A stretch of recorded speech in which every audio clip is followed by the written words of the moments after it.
is naturally enjoyed by the children. They are not required to pray. They are not required to ask. The grace is there for them.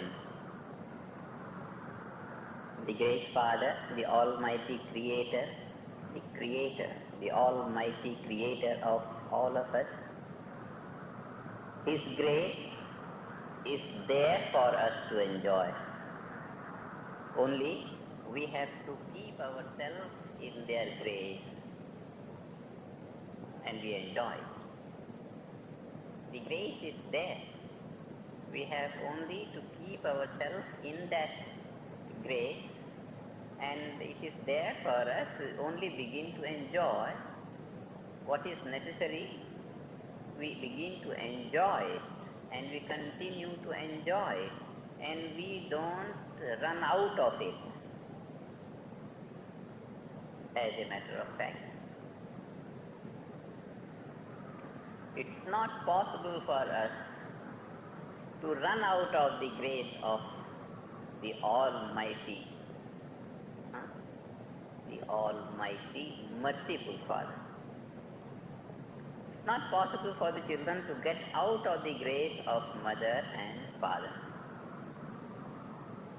They may feel that they have, even if the son becomes 50 years old and if the father and mother are there,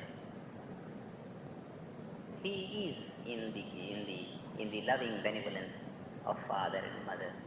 He cannot be out of grace, because the motherhood, fatherhood is that we cannot possibly allow the son to get away of their grace, to get out of that grace. Natural, very natural.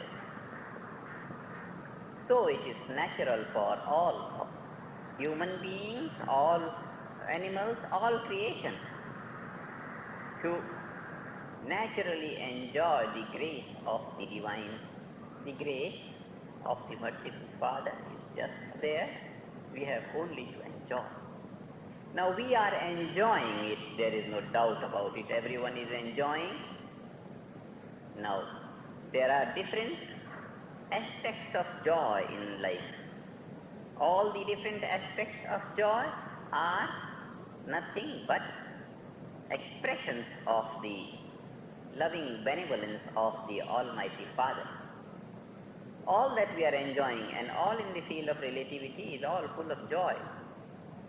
His grace is so full that He has made Himself, the blissful aspect of Himself, to be omnipresent, ready for us to enjoy. Absolute bliss.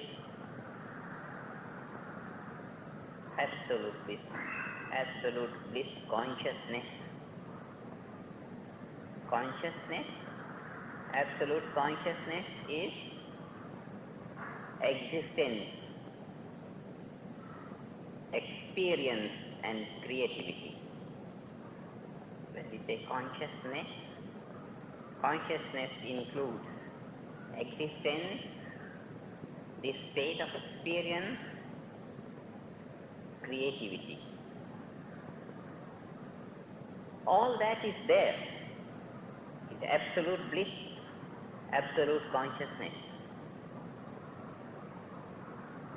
The whole field of creativity, the whole field of wisdom, all capacity of experience, and the divine unlimited eternal bliss, all is there open for us. We have to enjoy it only, and we are enjoying some of it. We are enjoying some of it. Naturally we are enjoying what we like to enjoy. We are enjoying what we like to enjoy, and we are not enjoying what we don't like to enjoy. The greatest joy, the greatest creativity, the greatest capacity of experience is already there. This is His grace, omnipresent. It need not be asked. Never the grace is asked. The love of mother is not asked. It's only enjoyed. The love of Father is not, no child is found saying, Mother love me, and by saying, love will not increase, and by not saying, the love will not decrease. It's there and it's there as it is there, just be it, enjoy it. Now, the different phases of the joy the God has given us, as you would like to enjoy. A millionaire built a big palatial building and built a very big garden and a library and tennis court and everything is there, and the treasury is there full with all jewelry. Anything, enjoy anything you like. But if the child is found all the time sitting in a corner of the library reading 2-3 books all the time, and then the millionaire feels he is not enjoying all that he is given. He feels sorry. So what we have to do is not pent up ourselves in one corner of the joys of life and be satisfied. Just come out of that one corner of joy and begin to enjoy all the unlimited glory that the Almighty Father has spread for us in nature naturally. And what He has spread for us? He has spread in open all the joys of life in the material growth world. He has spread for us the joys of the subtle fields of nature. He has spread for us the joy of the absolute, eternal bliss of the self. So the joy of the absolute is there for us to enjoy all the time in a permanent manner, the greatest happiness.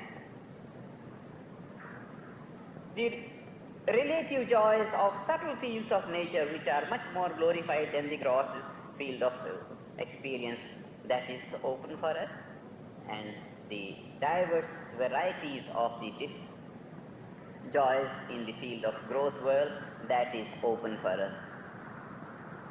If we are stuck up only in the gross experiences, then we deny that which the Almighty Merciful Father has provided us, the subtle fields of nature and the glory of the transcendent absolute. What we have to do is begin to enjoy. We are already enjoying all the joys of the senses. Grow, turn the eyes inwards and get familiar with the subtle fields of creation,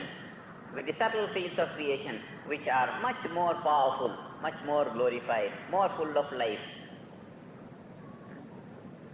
The whole field of power, all the powers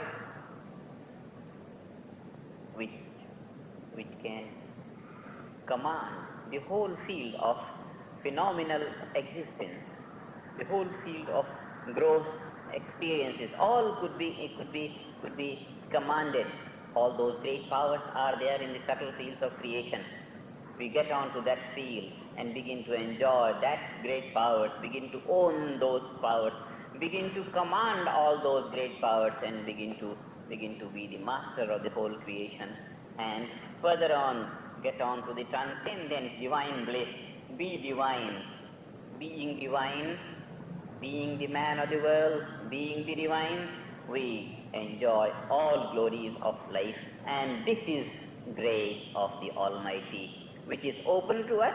We only begin to enjoy. We have not to ask for it. Asking is not necessary. What is necessary is to begin to enjoy, and it is this meditation which provides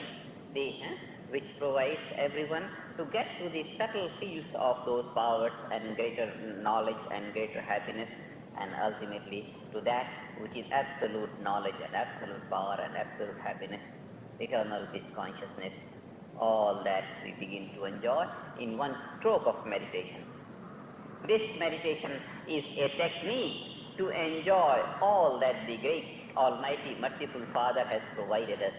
His grace is there, we begin to enjoy it. The Father has builds the tennis court for the children. Now he has only to know the cuts and the throws of the balls, and he begins to enjoy just the technique of the cuts and the service. Just the technique. This meditation is just the technique of enjoying all the grace of the Lord, and the whole grace is for us and for everyone equally well. The grace is there to begin to enjoy. It need not be asked. When we ask for grace, we feel we have not been graced. If a child asks for mother, mother love me, mother love me, mother. He doesn't know that to love is the nature of mother. The mother cannot be without love, and he has only to enjoy the love from mother. So it is only necessary, Christ said, be still and know that you are God. Be still and know that you are God. Be still and know that you are God. Come to the field of the transcendent and experience that you are God. God means the highest glory. A son, not knowing that he is the son of a millionaire, behaves this way and that way. The ordained man goes to him, know that you are the son of a millionaire, know that you are a millionaire yourself. Don't be worried, don't be miserable. Know that you are that and enjoy that godhood. So the grace is omnipresent. We need not. Asking for the grace is as if insulting the Almighty Father, putting a black spot on His merciful nature and on His fatherhood. When we ask, we put as if we tell Him that you don't seem to be a father full of love for the child, and you don't seem to be merciful. Give me your grace, give me your grace. All that is not necessary. Omnipresent He is, Almighty He is, omniscient He is. Anything He can do, He has already done what He has to do. He has already done what He has to do. Nothing special is to do. The whole government is there and everything is there. Only begin to enjoy.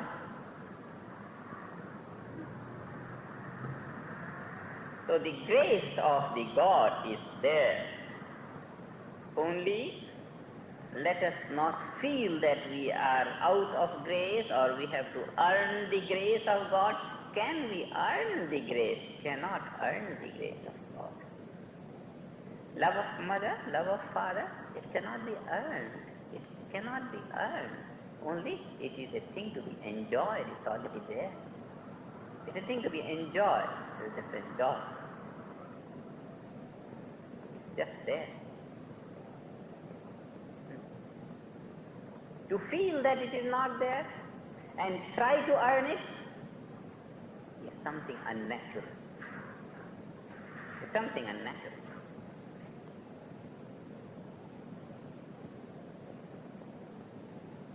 The grace is there, and the unlimited grace is there. There is no limit to the grace of the Almighty. Just there. Just there. Just there. It's there in any condition, in any position we are, in any condition we are, whatever we are there. Where?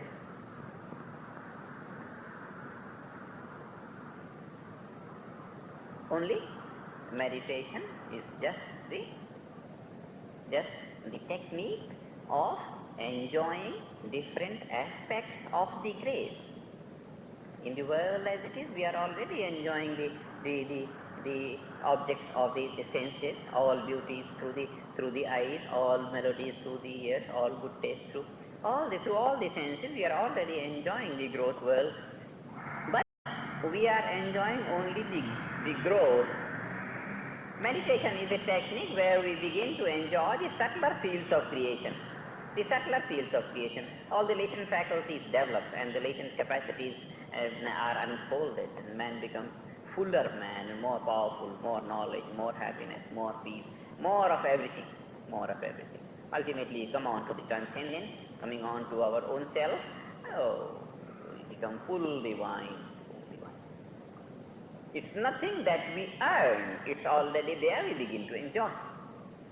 Meditation is a technique of enjoying fuller life, more fuller life. The things that were hidden in the inside room, in the treasury, and they were not taken out, we open the lock and get onto the treasury and bring the treasure out. The thing is ours, only we were not using till now, and now we begin to use it. That's all. Meditation is not a thing. That's why it doesn't take long time to get on to that. It doesn't need any long strenuous practices to get on to that. To just begin to enjoy, that's all. You're enjoying the cold of the cold and the outside scenery from the veranda. Get in the living room and begin to enjoy the warmth of the living room. That is it. There, and just begin to enjoy. And then come into the living room and get yourself warm and come out warm into the veranda. And when you begin to feel cold, again get onto the warmth and get on to enjoy, and thereby harmonizing the outer cold and the inner warmth. You enjoy the inner warmth and outer sceneries and outer cold both. Enjoy the outer life, enjoy the inner life, and enjoy both, and then the full life it will be lived and all the joys will be there. Meditation is just a technique to allow a man to live full life, to enjoy full life, to do more, to accomplish more, to enjoy more. Everything is added on to life, and this is the technique of meditation. Meditation does not earn the grace of God, it only allows a man to enjoy other different aspects of the grace which he is not so far enjoying. Nothing of earning, nothing of gaining, nothing of asking, nothing, only begin to enjoy.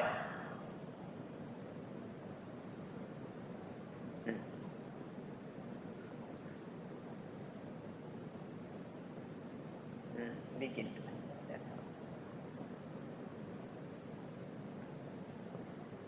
How so great? And we are not required to, mentally not required to mentally hold on the idea of God and cherish the idea of God mentally. Mental thinking and this intellectual holding of the Godhood is of no avail. You hold the Godhood and you hold the Godhood and you feel you're so cherished up, feel elevated. And when you see the flower, then Godhood is absent. This making mood about the God is good for nothing. Making the mood is something artificial, superficial. No. Be God. Just enjoy it. Let the mind get out. Let the mind get in. Get to the more glorious aspect of inner personality. Let the mind get on to the divine aspect of the personality within. And then the mind is divine. Then the divinity becomes infused into the very nature of the mind. The mind is divine then, coming out, experiencing the flower, experiencing this, it lives the divine, it lives the divinity, and that is living the divine. Living the divine. Otherwise, only holding the idea of the divine in the mind, oh yes, God, and I am God, and I am God. That is, I call it hypnosis, self-hypnosis. The thing is, I am God, and I am God, and I am God, and I am God. And then you open your eyes and then I am a king, and I am a king, and I am a king. After 10-15 minutes you begin to swing yourself in kingship. Oh, so nice and grand, and when you open the eyes, and the kingship is gone. This holding the idea of God, or this intellectually holding the idea of God, or emotionally exciting our emotion and just opening ourselves to God and then God and begin to feel the love of God. All this is superficial. Just a mockery to the divine love, mockery to the divine radiance. It's just superficial. All this hovering about the divine idea will not do. We have to get into the divinity. Get into the divinity, and this meditation is a process of getting to that inner light where the mind is lighted, and it's lighted for all time. When the bulb is lighted, when the bulb is lighted, then it has all light, and all time it is lighted. And if the inner light is not there, with the torch you see that is the bulb, and how long the light will remain on the bulb when the torch moves here and there. So from the outer light, if the mind is lighted, outer light means if you just hold on the idea of God or the love of God, hold it on the mind. This is from the outside you are influencing the mind. That idea will not be permanent. That will not be the of the divine. That will be the idea of the divine. Holding the idea is no good, because when the idea of flower comes, then the idea of God is gone. When the idea of this comes, then the idea of God is gone. So that which goes away is just a superficial thing we don't need. What we need is permanent joy or the divine bliss. Permanency will come when we do not think about the idea, but we take our mind to be it, and the mind becomes it. A dry sponge going to the water becomes full with water, and it is water, comes out full with water. This we want the very nature of the mind to be soaked with the divine bliss, and then the mind comes out with divine bliss. That is fullness of the divine grace, that is fullness of the divinity itself, and we enjoy. So nothing is to be earned, or to be begged, or to be, oh no. Looking from this angle of vision, and making a very far stretched remark, looking from this angle of vision, all the theory of prayer is just in ignorance. Pray to God, and what for? For His grace, and pray to Him and He will grace us. Unless you pray, He is not going to grace us. Already His grace is omnipresent. Prayer is in ignorance. Prayer is in ignorance. The best form of prayer would be which immediately brings the grace. And that which immediately brings the grace fills the mind with divinity. And it is this meditation which directly leads the mind to bliss. And this is the best form of prayer in terms of prayer. Prayer, if it's a road for man to reach godhood, and for God to come to man to save him, then this meditation is that road which directly leads the individual man to the field of the divine, which directly brings the divine to the field of man. This meditation is the prayer which could be said to be prayer. Otherwise, pray on, and every day and night, and for years together, life together, pray on, and remain miserable in all fields of life. Go on weeping and go on praying. That prayer has no meaning. It's not prayer. It's not what we call the prayer to God. Prayer to God is just like a boat. We take a boat and then cross through the water. Having gone through the other side, we leave the boat and get on out of water. Prayer is a link to connect the man with the divine godhood. The man, attention outwards, is the man in the field of all relativity. Attention is outwards, and that is the field of man. And the attention is withdrawn in the field of the transcendent. That is the field of God.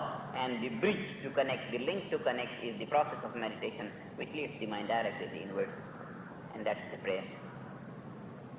Otherwise, pray to God and this, all superficial. Seen from this angle of vision,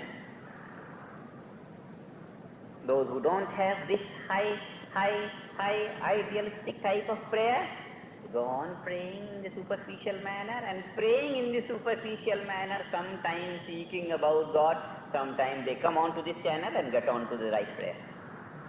So that superficial prayer also we don't condemn. We say, okay, come on, if not 100%, 5%, and then you are in the market, someday remaining in the market and selling and purchasing, someday you become a millionaire.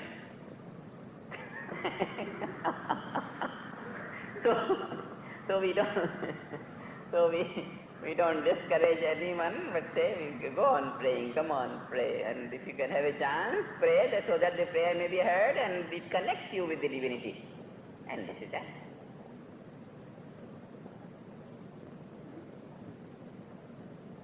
These are different levels of approach suited to the different levels of evolution. Different levels of evolution. Here comes the technique of meditation, which does not intend distinguishing different levels of evolution. We say all this intellectualism is not necessary, just begin to meditate and be happy. The doctor gives the cholera mixture to a patient and he becomes all right, free from fever. He need not be told all the theory of the cholera and all that. All that is not necessary. Just have a dose and be happy. So, all this intellectualism through which we are going every evening here, all that is not necessary for him who wants to enjoy and who has no time for all this. But I have to do this only because people have been reading and hearing and confusing themselves with so many things. So let the confusion be wiped away by another confusion.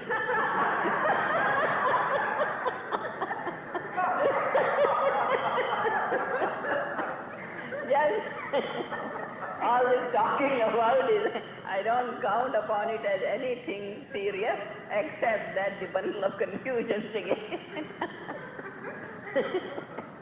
But when a thorn comes in the finger, it is taken out by another thorn. We need a thorn to take out a thorn. So we need another type of confusions in light to remove the confusions of darkness. That is all the purpose of the evening talk. Otherwise, to enjoy the grace of the Godhood, just a word, and that also not to be pronounced, it goes by itself, and take it in and be happy. So many words and so many sentences and confusing and overthrowing, all that is not necessary. One simple word is just enough.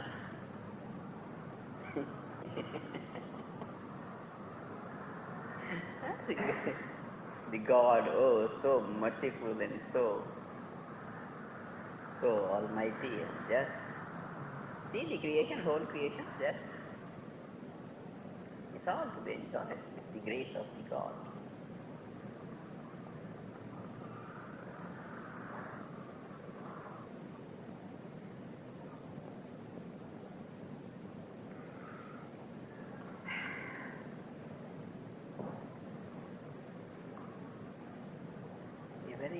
The very word grace, how so elevating is the word grace. So elevating it is. One word and sets in. Yeah.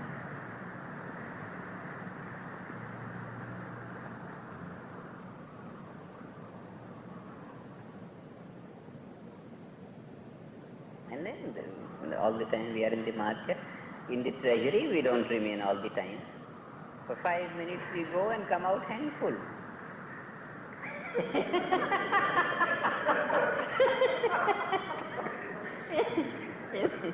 In the treasury, we don't remain all the time. And 5 minutes sufficient for the whole day. And that multiplies itself in the market.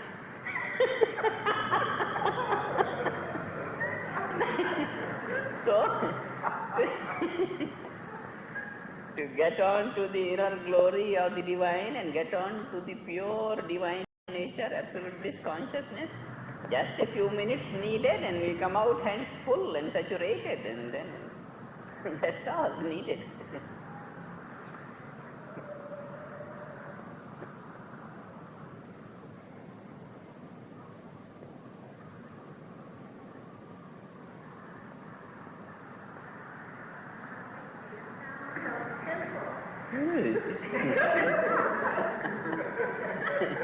And it is also, you find in your meditation, it's just simple. It's so simple and so simple. It's nothing complicated. It's very simple. In many of the wonderful books, volumes and volumes that a person can read on this subject and related subjects, possibly written by people who no doubt have educated many in their own countries, you find such a really confusion of ideas. One thing is helpful to us to be much colleagues and many things we would like to know, more of the things we talk about, but we don't quite know where it's coming to. I'm reminded of a story, not a story, just a personal experience. When I first went to the Himalayas at the feet of Gurudev, it was all forest and fascinating, and the hills this side, and high peaks and jungles and this. Sometimes he used to come out and say, all right, we'll go this side today. Just 2-3 of us. In the afternoon, we came out to go to the forest side, this side. We had walked about half a mile, and we found there on the slope of the hills, they cut the steps, and they sow, they cultivate some rice or wheat or something. There I found in the middle of small fields, very small fields, quarter of this width, and so half of the length. This is one field. So small fields are there on the slope of the hill. And by the side of 2-3 such fields, small, was a small hut. In front of the hut was sitting a man. Thus he was sitting on his cot. He seemed to be an old man. I said, why not you go to this man and talk to him for some time? He went to the man and began talking to him. And he was an old man of about 80 years. And the eyesight was much less. He used to say half blind almost. And in his torn clothes, and just sitting like that. And just sitting like that. We asked him, what do you eat, and what, just like, just the young college students talking to an old man in the Himalayas.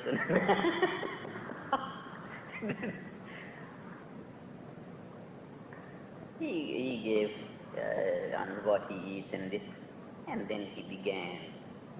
He spoke about 5-7 minutes, and in that he gave the essence of all the philosophy, of all the Hindu philosophy.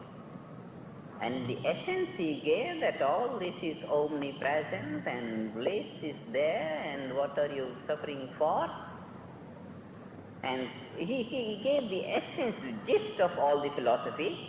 And then I asked him, when did you read this philosophy? He said, reading?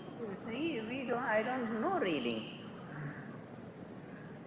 He never read a book in his life. He was not a man who would go for A, B, C, D. No alphabet he knew.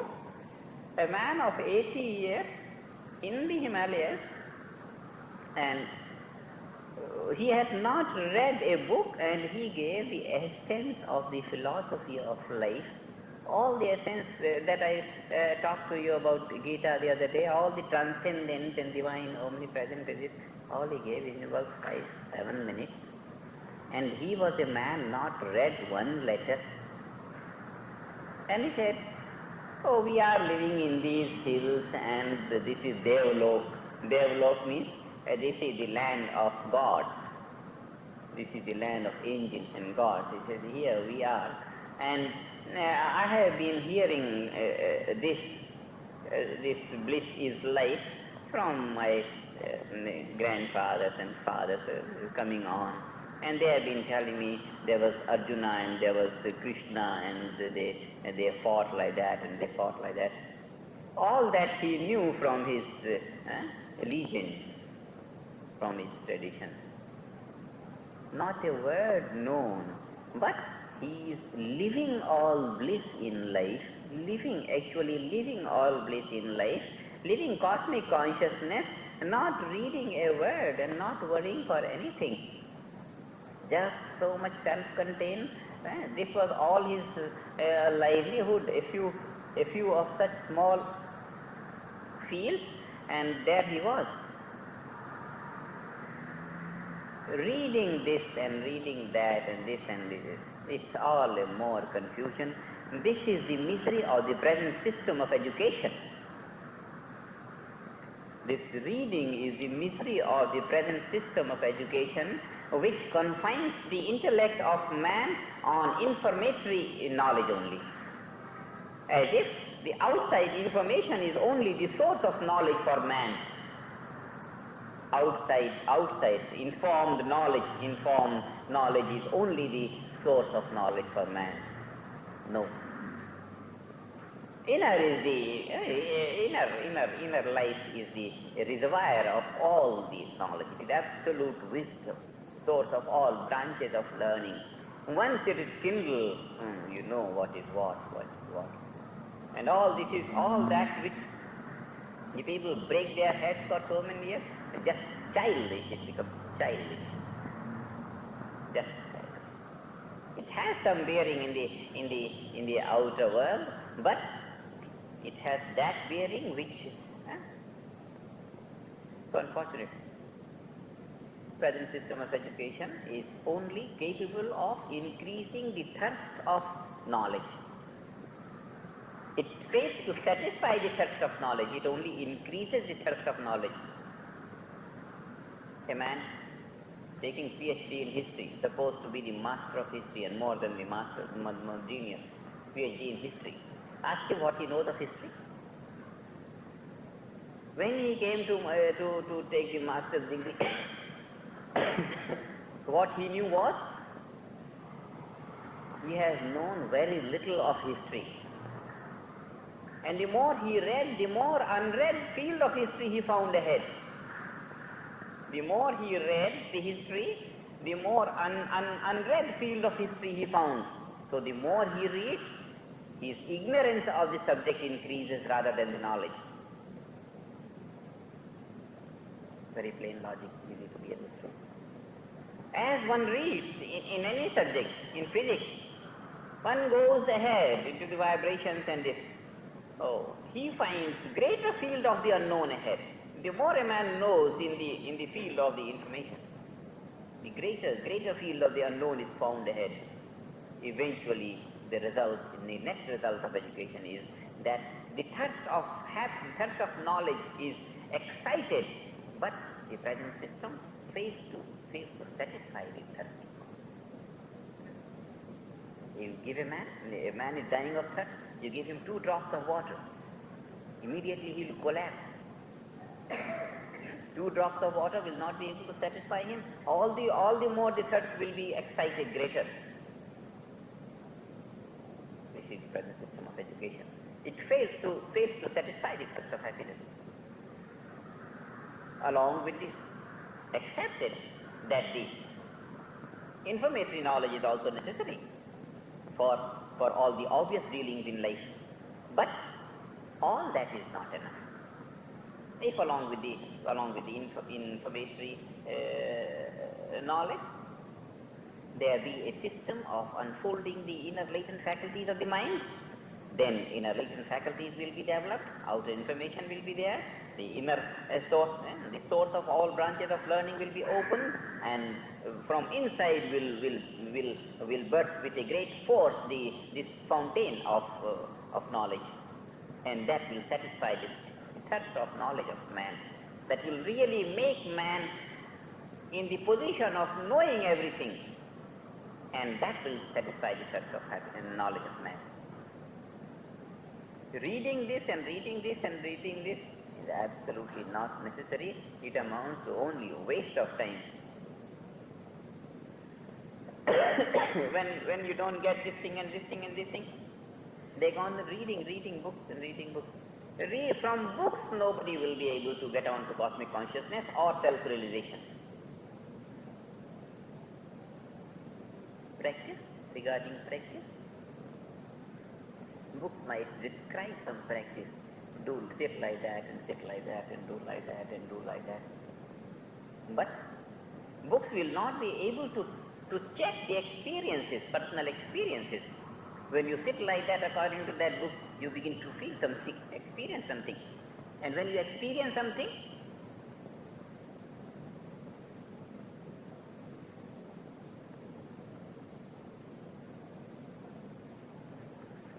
experiences are always of two types, right and wrong. Books will not be able to say which experience is right and which is wrong. Therefore, to begin something is not sufficient. To begin something and get on to the right direction so that the beginning becomes useful.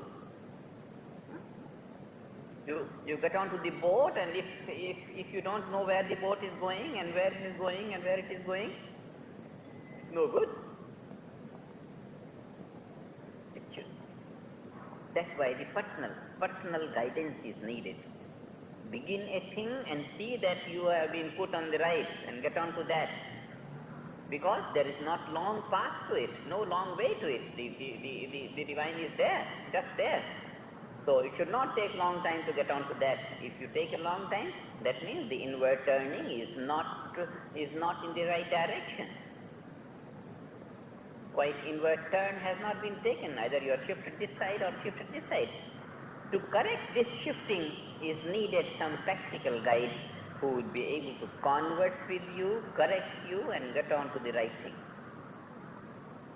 That's why even if the books describe something, they will not be helpful for any practical use. Those who are to be the professors, those who are to be the professors of something, and they have to teach something, then they have to read this book and they have to read this book. They have to gather information about different systems of that. And when they have to gather different systems, then they read this book and this book and this book and this book and this book. But for realization, to enjoy life, to live life, and to be happy, all this creates a confusion. Reading a book. Quite useless waste of time. If you have more time, be happy, enjoy life. No, it's not necessary to be busy all the time. It's enough 8 hours you had been busy in the office. Just rest a while, enjoy at home, talk to the children, be happy. And why it is necessary to be engaged all the time? And if there is nothing to do, you take a book and that is all the time. All that is not necessary. Reading, no. It's enough people have read.